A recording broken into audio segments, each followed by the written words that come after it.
For decades, ancient Egyptian civilization has existed in our minds as an image of powerful pharaohs ruling from gilded thrones, of mummies buried deep beneath the sand, and of towering pyramids stretching skyward under the scorching desert sun. And yet, those images have largely been shaped not by history itself, but by blockbuster films, adventure novels, and television programs laced with mystery.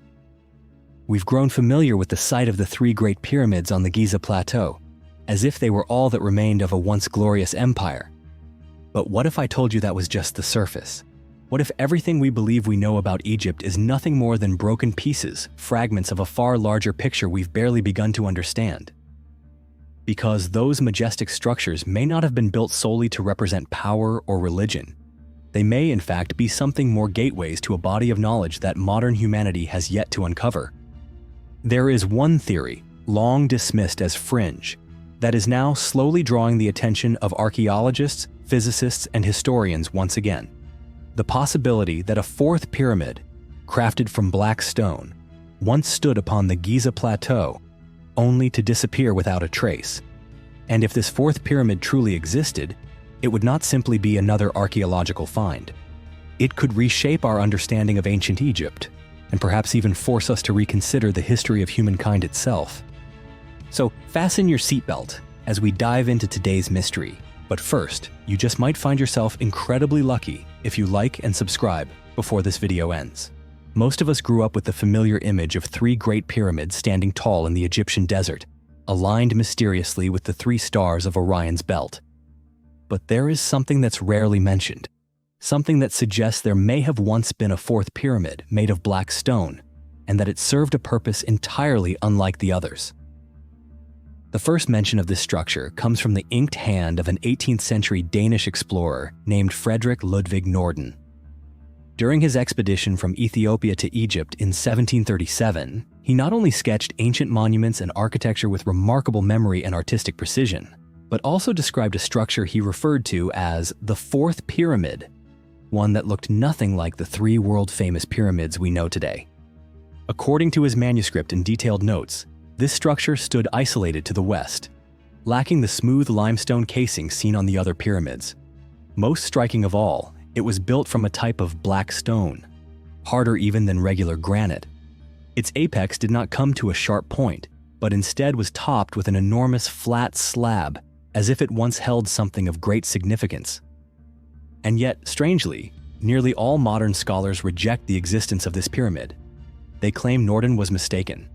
They argue he might have seen the remains of a ruined structure, or perhaps misidentified a natural hill under the dimming glow of the sunset. But in his hand-drawn map, and in his precise written description of the material and form, there are no signs of fabrication, none of the errors or embellishments typically found in 18th century manuscripts.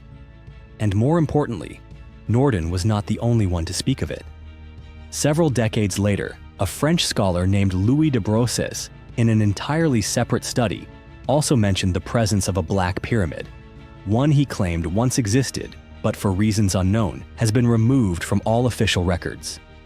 Two explorers, living in different eras, unrelated, unconnected, and yet both describe something that the modern world seems intent on forgetting.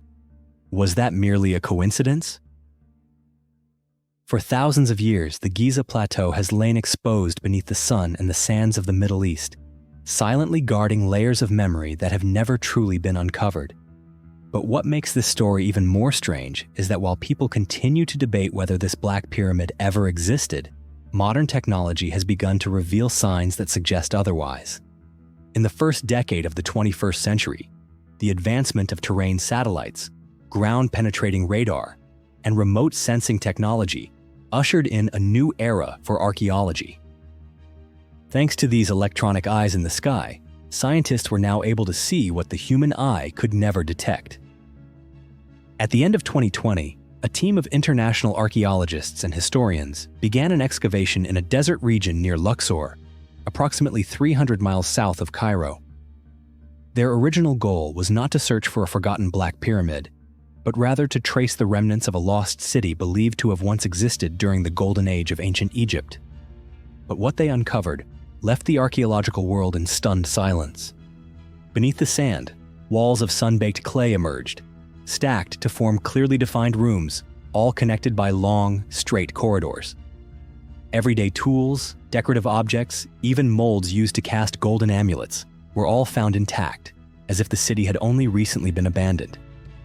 According to research, this city was built during the reign of Amenhotep III, one of the most powerful and wealthy pharaohs in Egyptian history. The Egyptian government would later give it a poetic name, the Lost Golden City. And yet, amid all the excitement surrounding this discovery, something far stranger was found. Buried several dozen meters deeper beneath the surface, scientists identified a clearly defined geometric shape with sharp right angles, a heavy mass, and a radar signature that suggested it was a massive man-made block of stone. No one dared to declare what it was immediately, but there was one detail that stood out. When this magnetic coordinate was connected in a straight line with the three main pyramids on the Giza plateau, it matched perfectly with the hand-drawn illustration made by Frederick Norden in the 18th century. There is a small detail in Frederick Norden's notes that many people tend to overlook. The fourth pyramid was said to be constructed entirely from a type of black stone, one harder than even granite. It had no polished white limestone casing like the other pyramids, no entrance, no decorative carvings. At first glance, this might seem like a mere architectural observation, but when viewed through the lens of ancient Egyptian symbolic culture, the implications become far more profound. In ancient belief, black was not simply a color of death or darkness.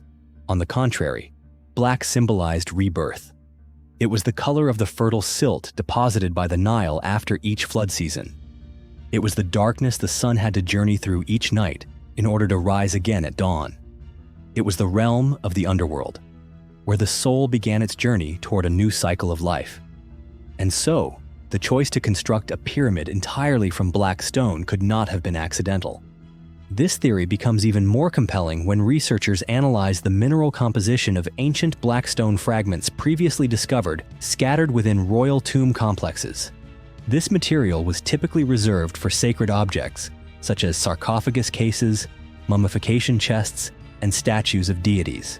Its resistance to erosion and its durability exceeded even that of standard granite. And if a full-scale pyramid were built entirely of this black stone, then it could not have been intended as a mere tomb. Experts have long noted an astonishing characteristic of the stone blocks used in Egyptian pyramids. They are fitted together with such precision that not even a razor blade can slide between the seams. This construction technique continues to baffle modern engineers. But when examined from the perspective of energy transmission, the structure begins to resemble an insulating or energy-preserving system, similar in concept to how high-voltage cables are engineered today. And it doesn't end there. The materials found within the interior chambers of the pyramids are composed of substances known to possess semiconductive or electromagnetic amplification properties. Granite, for example, can ionize air and increase electrical conductivity in an enclosed space. When these elements are considered together, a new question emerges. Were the pyramids of Egypt truly just burial tombs, or were they part of an energy system operating on principles we have yet to comprehend? It could have been a power storage facility, a central amplifier, or even a wireless energy transmitter, mirroring the very same concepts that Nikola Tesla would explore more than 3,000 years later. In fact, some archaeologists have suggested that the alignment of the three main pyramids, and the fourth point where the Black Pyramid was said to have stood, may form a geometric energy grid, corresponding to intersections in the Earth's magnetic field. And if that's true, then the Black Pyramid wasn't merely architecture. It was a deliberately designed structure embedded with the knowledge of a civilization whose name we may no longer even remember. If what Frederick Norden sketched in his 1737 map was true, then the world has misunderstood the Giza Plateau for more than 2 centuries. But what makes this even harder to explain is not the notion that the Black Pyramid once existed, but that it vanished from human awareness as if it had never been there at all. From the mid-18th century to this very day, not a single official archaeological excavation has acknowledged the existence of an isolated Black Pyramid to the west of Giza. Modern researchers have either remained silent or dismissed the idea altogether, offering simple explanations, that it was an optical illusion, a misinterpretation, or perhaps just the product of an imaginative traveler. But if it was simply a mistake, then why did another explorer from the very same century, Paul Lucas, also produce a similar drawing? Why have historical documents that describe 4 pyramids consistently been pushed to the margins of academic discourse? Part of the answer may lie in the idea that some truths are too great and must be kept silent. In the history of Egyptian archaeology, there have been numerous cases where shocking discoveries were abruptly halted without adequate explanation. For instance, in 2008, an international team of scientists conducted a survey of the Hawara Desert, located just over 90 kilometers south of Cairo. Using advanced ground-penetrating radar, they discovered an enormous subterranean structure containing thousands of rooms, corridors, and stone walls, matching ancient descriptions of Egypt's mythical labyrinth. And yet, strangely, almost immediately after the announcement was made, the entire project was forced to shut down by Egyptian authorities. All results, diagrams, and research findings were prohibited from public release. The scientists involved were asked to remain silent, and media coverage of the event simply disappeared. So what happened? Was the government hiding a discovery so significant that it could alter not only the timeline of ancient Egypt, but challenge our entire understanding of human civilization? Many believe that the Black Pyramid truly did once stand. But for reasons unknown, it may have been dismantled during the early 18th century as Cairo began to expand. One theory suggests that, in order to construct new parts of the city, builders may have sourced stone from an unnamed structure located west of Giza. And because that structure was never officially documented, no one questioned what it had once been. Others have proposed a bolder theory, that the Black Pyramid was never destroyed, only hidden. It may still lie buried beneath thick layers of sand, obscured beneath modern developments. In fact, a few satellite images from recent years have shown geological anomalies in the western region of the Giza Plateau, and this has led to renewed speculation that something may still be there, something beyond our current ability to explain. You may not believe in every mystery just shared, but if this story made you pause even for a moment to reflect, then perhaps the secrets of ancient Egypt still hold a powerful presence within each of us. Because beneath the silent sands of the Giza Plateau, who's to say there aren't truths still waiting to be revealed? If you feel, like many others, that something remains unresolved, feel free to share your thoughts in the comments below. And if you'd like to continue journeying through the forgotten mysteries of time, don't forget to subscribe and turn on notifications. Who knows? Maybe you'll be the one to walk with me through the dust of the past and glimpse a vision of Egypt the world has yet to see.